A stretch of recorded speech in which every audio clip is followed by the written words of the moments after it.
Zee 24 तास एक पाऊल पुढे। कोल्हापूरच्या शाहू स्टेडियमवर भारत विरुद्ध हॉलंड महिला फुटबॉल स्पर्धा पार पडली। या स्पर्धेत हॉलंडच्या महिला खेळाडूंनी भारताचा 2-0 ने पराभव केला। वेस्टर्न इंडिया फुटबॉल असोसिएशनच्या वतीने या स्पर्धेचं आयोजन करण्यात आलं होतं।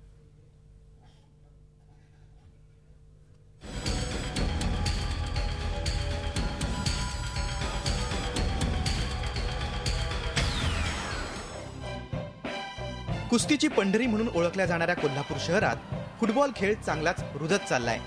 वेस्टर्न इंडिया फुटबॉल असोसिएशननं भारत आणि हॉलंडच्या महिला संघादरम्यान मैत्रीपूर्ण लढतीचं आयोजन केलं होतं।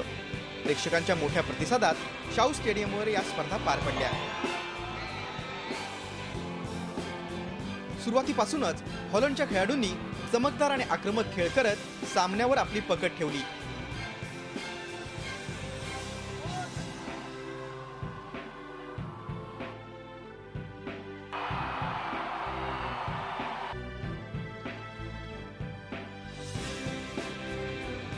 सामन्याच्या तिसऱ्या मिनिटाला हॉलंडच्या जॉलीनं भारतीय खेळाडूंची सुरक्षा फळी भेदत आकर्षक गोल केला।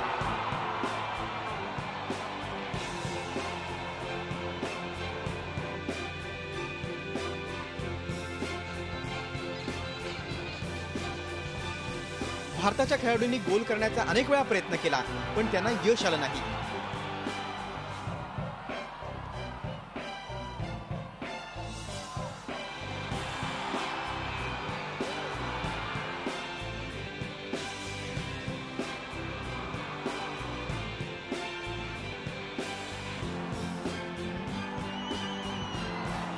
सामन्याच्या उत्तरार्धात हॉलंडच्या स्लॉवना हिनं भारतीय खेळाडूंना चकवा देत आपल्या संघाला 2-0 अशी आघाडी मिळवून दिली। हॉलंडनं हा सामना 2-0 ने जिंकला।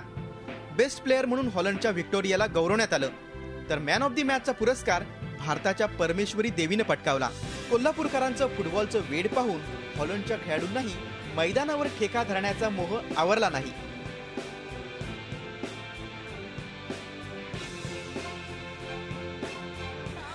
Amazing crowd, very happy public, and we liked it very much. So it was very nice.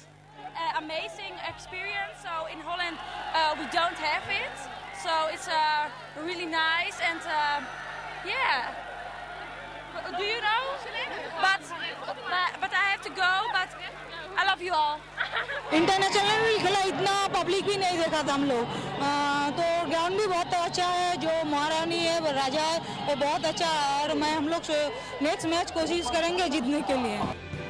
कोल्हापूरचं फुटबॉलवरचं प्रेम पाहूनच या स्पर्धा भरवण्यात आल्याचं आयोजकांनी सांगितलं। आंतरराष्ट्रीय एखादी स्पर्धा असो किंवा सामना असो, हा फार जबाबदारीनं काही ठिकाणी दिला जातो, आणि त्यामुळं हे पार पाडणं ही एक फार मोठी जबाबदारी आमच्या समोर होती, आणि ती आम्ही यशस्वीरित्या पार पाडलेली आहे। विजेत्या आणि उपविजेत्या संघाला छत्रपती शाहू महाराज आणि महापौरांच्या हस्ते ट्रॉफी देऊन गौरवण्यात आलं। झी 24 ताससाठी प्रताप नाईक, कोल्हापूर। झी 24 तास एक पाऊल पुढे।